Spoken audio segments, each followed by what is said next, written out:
It's finally almost June, so the Miami Hurricanes official visit Palooza, this crazy month of June, is starting this weekend. Are the Hurricanes going to get a verbal commitment out of this first weekend?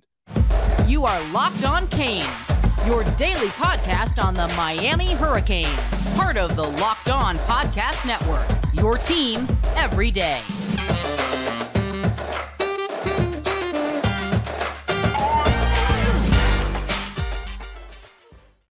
I am Alex Donno, University of Miami alumnus, longtime South Florida sports radio vet, and contributor to allhurricanes.com.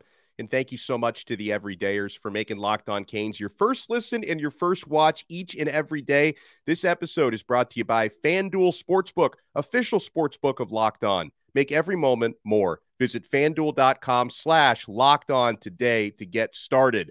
So this is a pretty unbelievable stat, and I think it does check out.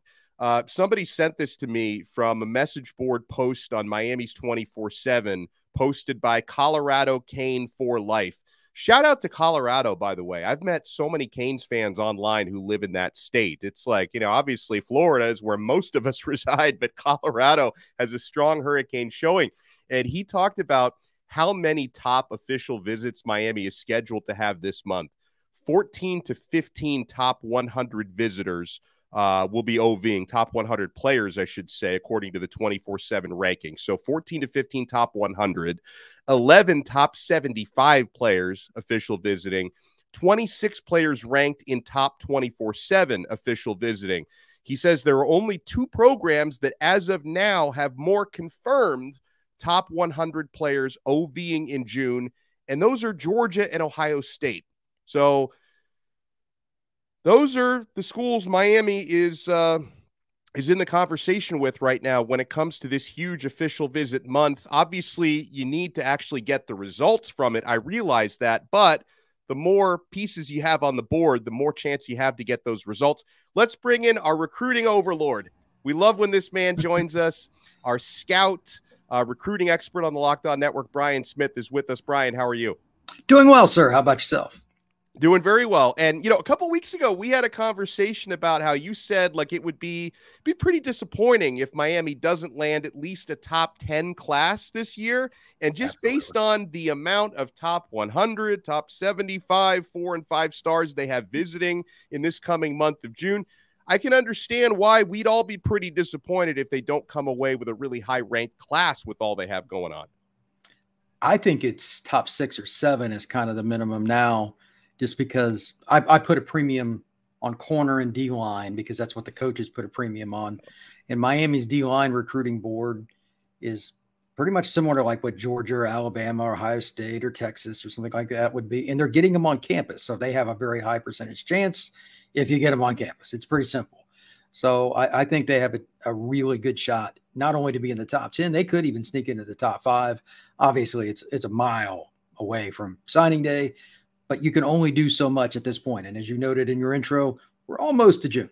We'll start finding out after this next weekend. Yeah. And okay, let's start with this weekend. You mentioned D-line. 4-star defensive lineman Kamarion Franklin is visiting. 6'5", listed at 265. I think he's a little bit bigger than that. Sometimes these listings are out of date. He's from Lake Cormorant, Mississippi. Tennessee has been considered to be a pretty strong trending favorite for Franklin, but obviously we'll get a clearer picture coming out of the month of June with Ole Miss, the home state team, Miami and Alabama also in the picture. What can you tell me about Kamarion Franklin's recruitment and where you think Miami stands here? This is something that I talked a little bit about on All Hurricanes today, and this is one of the kids. I didn't mention him directly, but it's a part of what Miami has going on. The NCAA has not yet handed out the violations for the Vols. How's that going to impact Franklin? They just in April, they met in Cincinnati for some hearing or whatever. It's good for all parties involved, including the recruits, that they find out what the sanctions are going to be. Franklin, he's recruited by everybody, has an offer from freaking every school in the country. He would probably like to know too, but yeah, no matter what he does now, if the NCAA continues to drag its feet, which it is known to do, if they pass those out right before the season and he's committed to Tennessee, does he change? So this is one I've got an asterisk by, first off. But Tennessee is the perceived leader. Ole Miss, you can never count out for an in-state kid, but Miami gets the first swing. I found that interesting that Mario and his staff brought him in for this weekend. Are they just trying to knock it out of the park? Do they have a different feeling? Because why would you want to go first for the kid that's probably going to take all his visits? I'm really curious to see what he says after the visit. I don't know how many guys, if any, he'll talk to in the media, but something will leak out. Miami needs D linemen in this class desperately, and he can play strong side edge and 3 tech, and those guys, that just adds their value. I think Miami's a bigger player than most believe. He's been to campus before. So the Tennessee thing is something you got to put on the burner here. You got to realize that's part of it. But Miami has at least a puncher's chance, and maybe even better than that. So another player who's going to be visiting this weekend, June 2nd, so we're just a couple days away from this, 4-star wide receiver Drelon Miller. He's out of Silsbee, Texas, 6'2", 198 pounds. And Drelon is someone that Judd Anderson has brought up to me specifically in an interview that we did. I noticed Judd tweets to him and about him quite a bit, which, you know, Judd tweets about a lot of different people, but Drelon Miller is someone that Judd, Miami's committed quarterback, seems very high on. How high are you on Drelon Miller? Love his film. He's one of my favorite guys to watch. I break a lot of film down on YouTube, and he's one of those kids that the only problem you have is the coaches fighting about the position he plays. So I know Miami is technically recruiting him as a receiver, but I am steadfast in stating if something went wrong at position X, they could move guys around and he could play it. He could be a nickel safety, a free safety. He could be a running back. He's just a great football player. If he's going to play wide receiver for the U or most schools, I expect him to be a flanker, an outside guy, but he has enough IQ to play in the slot in multiple spots and learn to play well. He's just a guy you want on your team. So his other official visit that he's got set up is with Southern Cal. So maybe he has an affinity for the big city. He's from just outside of Beaumont, Texas, which certainly is not the big city. It's right on the Louisiana border, right off I-10. He's a kid that's from the swamp. So it's just okay. So he's close enough to Louisiana that Miami's coordinators have the hooks in there because we know how much they love the Louisiana kids. Literally about 10 minutes over the border from. Oh wow, I didn't know that. He's from a suburb just north of it. The town he's in, it's one of those little football towns. When they play, the town kind of shuts down. Okay, it matters when they play, and he's their guy. So he's used to the starlight of being the program's biggest player and all that. But he can play anywhere. So. I'm going to be curious to see what his other visits are. I can't imagine that none of the Texas schools or LSU don't get a visit. Texas A&M, and LSU. Those are the 3 in that area that hold the most. And then Houston, you know, they're going to try. They probably won't have much success. But then the other one is Oklahoma. Those are the ones that I'm curious. And he hasn't set them up yet. So Miami and SC, 2 big city schools, maybe he wants a complete change. So Drelon Miller is not the only 4-star receiver who's going to be visiting Miami this weekend. We got one from IMG Academy who's going to be in town. We will talk about him and more because Miami has 2 linebackers visiting as well, and Miami's trying to flip a couple of defensive backs from Georgia. So we've got a lot to talk about with Brian Smith. We're only getting started here on Locked On Canes, guys. I'm only getting started on FanDuel because we're headed to the NBA Finals. You see, I'm repping the Miami Heat today on the show. I've got my vintage Shaquille O'Neal Miami Heat jersey on. That's the last time I bought a jersey. You should make a fast break to FanDuel during the NBA Finals because right now, new customers get a no-sweat first bet up to $2,500. That's $2,500 back in bonus bets if your first bet doesn't win, which means you have nothing to lose on that first bet. I love how FanDuel has great promotions every day. It's a safe and secure app, and you can get paid instantly on FanDuel. And, yeah, we've all been making a lot of money on the Miami Heat and the Florida Panthers and their respective roads to the conference finals. There is no better place to bet all the playoff action than America's #1 sportsbook. Visit FanDuel.com/lockedon and get a no-sweat first bet up to $2,500. That's FanDuel.com/lockedon. FanDuel, official sports betting partner of the NBA. Thank you so much for making Locked On Canes your first listen today. And for the everydayers, you can take your everydayer experience to the next level by joining our exclusive SMS texting service through Subtext. I spend a lot of time on there chatting with you guys. I give you breaking news updates, recruiting scoops, episode previews. You know, those who are on the subtext, you know exactly who we're talking about with Brian Smith today before the conversation even happened. It's like you're from the future. We include the link in the show description below. You can join free our subtext community. 2 weeks completely free. And then if you want to opt in after 14 days, $4.99 a month, we give you a lot of added value on there. So check it out and join the community. Brian Smith, nice enough to join us. He is our show scout and recruiting expert.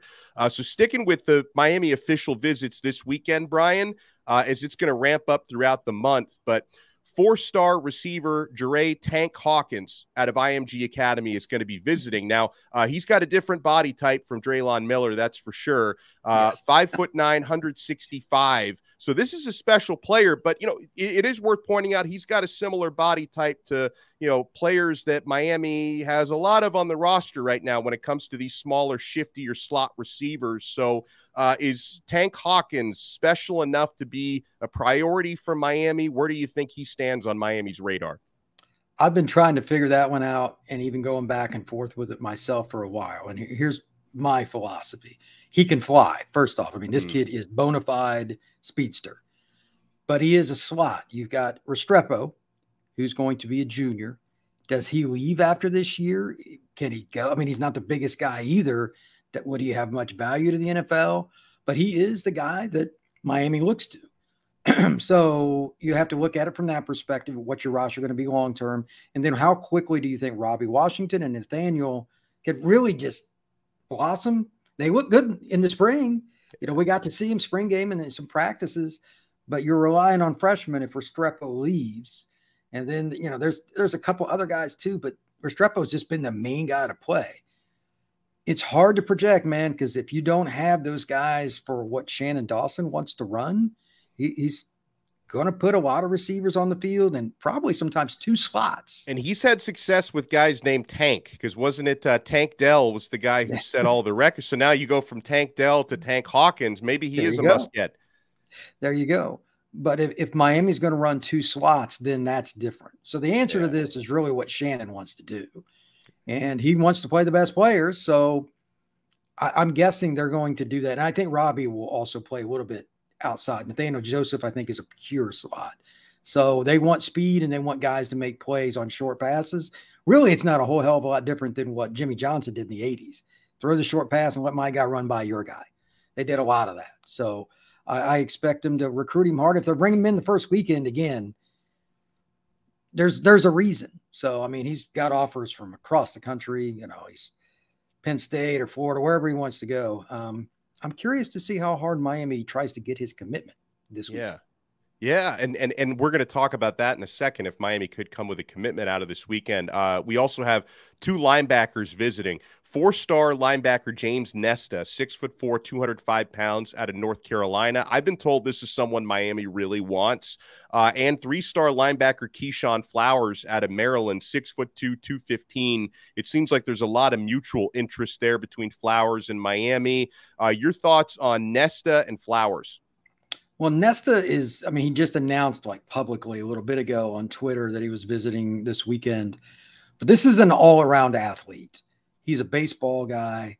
He's a linebacker. He's a kid that can play H-back for you. He's listed at 6'4", 205. He's that rangy linebacker that can play in space, which every school wants because the offenses have such an advantage. I don't know a ton about him, but he can run.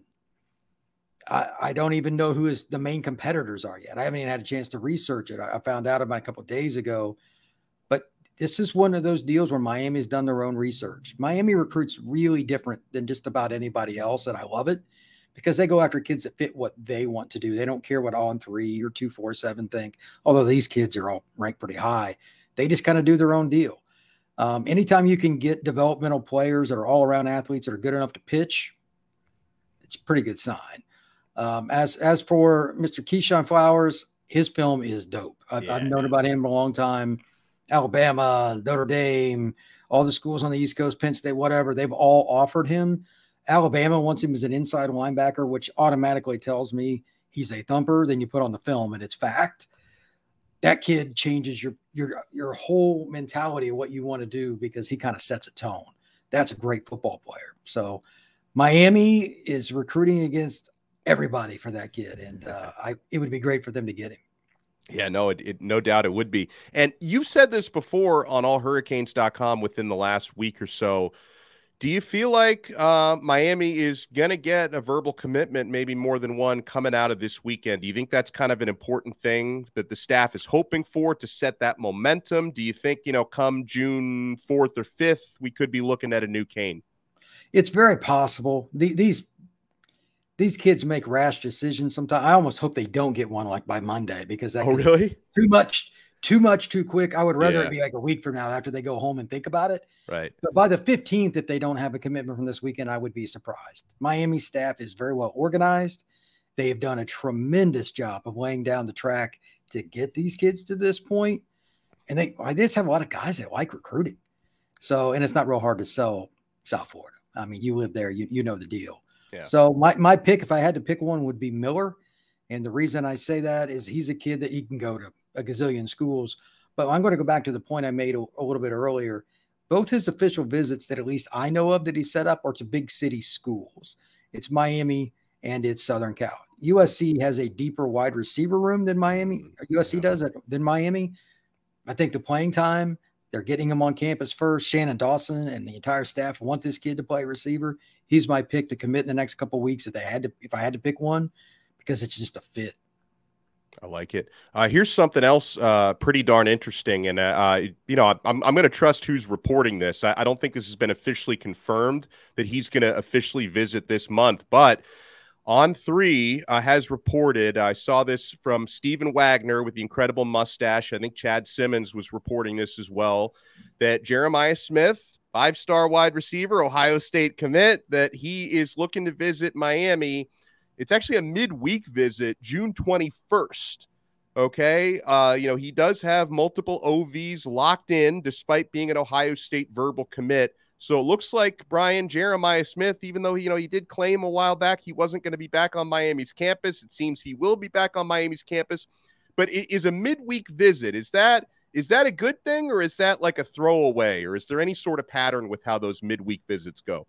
Typically, they don't work out well, but this is a different era because it's going to be in the middle of summer. The kids aren't on campus at the same time students are.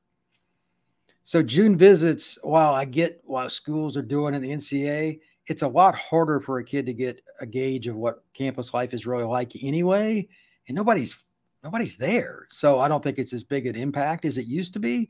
Plus, Jeremiah's, he's lived in South Florida forever. He knows Miami's campus. It's not like this is a Los Angeles kid coming and you need to get the full gamut. His recruitment is bizarre. He's been committed to Ohio State forever. I know him well, but Florida's getting a visit. He's visited Georgia. He's going to visit Miami. Florida State's after. Everybody's after him. You just got to take your swing. I'm not projecting anything at this point. I have no idea. And it's not like anybody's going to stop recruiting him. Right. If he flipped to Georgia or Miami today, would anybody stop recruiting Jeremiah? No. So he's the best player in the country. He'll get a call from Deion Sanders on signing day. Like, no one's going to stop recruiting this guy. No, and I get it. I mean, you shouldn't. He's a tremendous kid and he's a tremendous player. Go for it. So only thing you can do is bring him in for an official, and they're going to try to get him in, committed or not, for visits in the fall too. I mean, this is a long process. Anybody in the top 50, I could care less if they're committed to somebody. That's kind of my new rule. I hate it, but these kids do not honor commitments, very much at all. So why should I? So speaking of taking swings, Miami is taking a couple of big swings at Georgia verbal commits in the defensive backfield.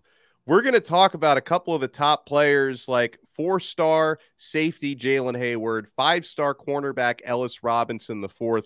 You want to keep it locked right here to Locked On Canes. Thank you so much for making Locked On Canes your first listen today. We're available free, Apple Podcasts, Spotify, Odyssey, YouTube, wherever you get your podcasts. And for the everydayers, we're going to be talking more and more recruiting throughout the week. We're going to have Larry Bluestein with us later this week. So you're going to want to tune in every single day here on Locked On Canes. We have our resident scout, Brian Smith, with us today. So, Brian, Miami's trying to flip a pair of Georgia commits. Let's talk first about 5-star cornerback Ellis Robinson IV from IMG Academy.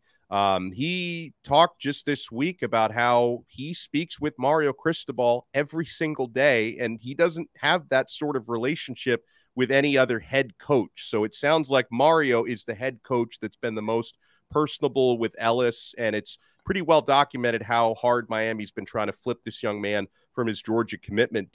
How much of a chance do you think Miami has here? I think Georgia is going to be the favorite until otherwise proven, but that, like, your information there just kind of points, maybe he thinks he made too early of a decision. I'm not sure, because why would you continuously take his call unless you're truly interested? Right. That doesn't make any sense. So if he's taking the visit and he's got one coming up to UM, and you're continuously talking to the coaching staff at that same institution, you're a player. You know what I mean? Miami is a player in this, and I don't even know who I would put next after them. I think this is primarily a Georgia-Miami battle. I mean, again, like Jeremiah and some other, they're not going to stop recruiting this kid. Let's be very clear. But if you're talking to him every day, and then you have Miami's situation at corner, which is not much depth, it's not a hard sell. So he has a chance to come in and start as a freshman. Not likely at Georgia that's going to happen. So I'm curious to see what he says at the end of this month, because if he's still open to Miami and others, then I'm going to just completely disregard the fact that he's committed to Georgia. Because at some point, it's talk is cheap, but what are your actions? So let's see how many places he actually goes through and visits this month, and see what he says about the Canes. And Robinson is going to be part of the June 9th official visit weekend, which has over a dozen, I think 13 or so players, including multiple 5-stars, will be visiting that weekend.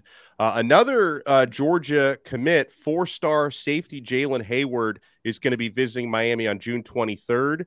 I have heard, Brian, some buzz out of Georgia that is someone who might flip. I think they kind of have him on flip watch, and Miami's been putting in a lot of work for Jaylen Heyward. And, for whatever it's worth, he wore Miami sweats to an event over the weekend, and that got a lot of track. I know I'm laughing inside. Brian's laughing on the outside. We see stuff like this, but this is obviously Jaylen Heyward is someone that they've been working pretty hard on. Where do you think they stand with him? They've put a lot of work in with him, and he's a Florida kid. He's from the Space Coast area. He goes to Rockledge High. I know him well. He's one of those guys, when he committed as early as he did, I remember congratulating him, but I remember saying to myself, this isn't going to be anywhere near the end of his recruitment. Yeah. He's a kid that's all over the place. He's had schools forever after him. I didn't think it was in his best interest to commit early, because I knew he was going to take a ton of visits. This is proof of it.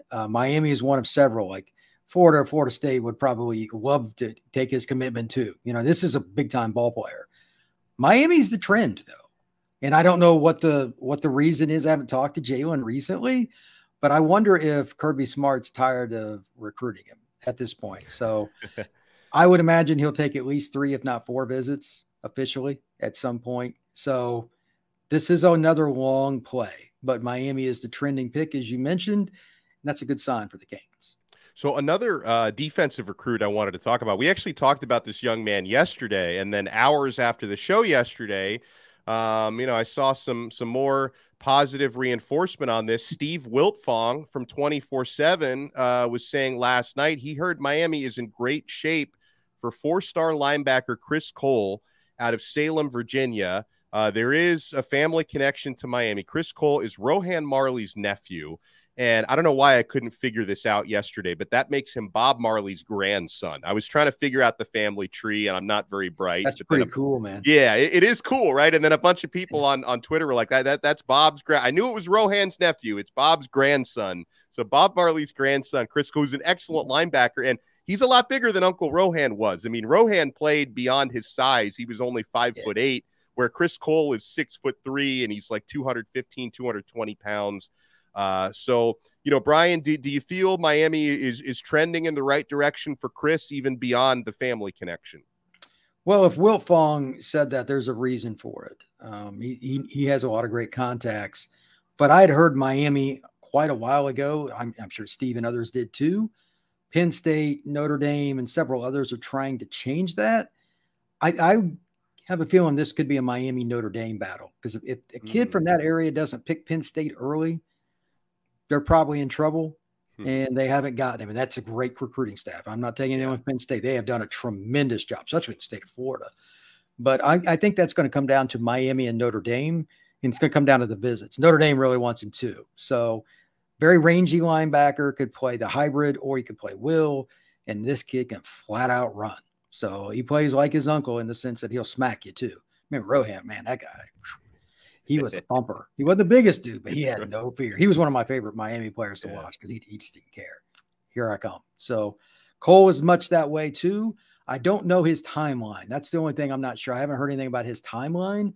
Maybe he wraps it up this summer, but he's got all the big boys after him as well. Yeah, and Cole, he's going to be visiting Miami on June 23rd. So that's shaping up to be a really big weekend. Like I had talked about June 23rd as a day when it's going to be mostly guys who are already verbally committed to Miami, but there's a lot of other top pieces as well. I mentioned Jaylen or actually, no, sorry, I might be wrong on that. Let me double check the Cole visit. It's Heyward's visiting the 23rd. It stands to reason. 23rd is still going to be a huge recruiting weekend for Miami, and it's always a huge recruiting show when Brian Smith is nice enough to join us. Make sure you follow him on Twitter at FBScout_Florida and check him out all over the Locked On Network. Brian, thank you so much for taking the time, and enjoy this busy June coming up. Thank you very much, sir. I appreciate it. Always a great time. And guys, make sure you hit the like button. If you're watching us on YouTube, hit that thumbs up, subscribe to our channel. If you're listening to the audio version, make sure to subscribe on Apple Podcasts, Spotify, Odyssey, Google Pods, wherever you get your podcasts. If you could take a few seconds to leave us a 5-star review, we like to shout those out on the show when they come in. So later this week, we will be shouting out a couple of new 5-star reviews. We will talk to you again next time, the Everydayers. We will see you tomorrow on another episode of Locked On Canes, part of the awesome Locked On Podcast Network, your team every day.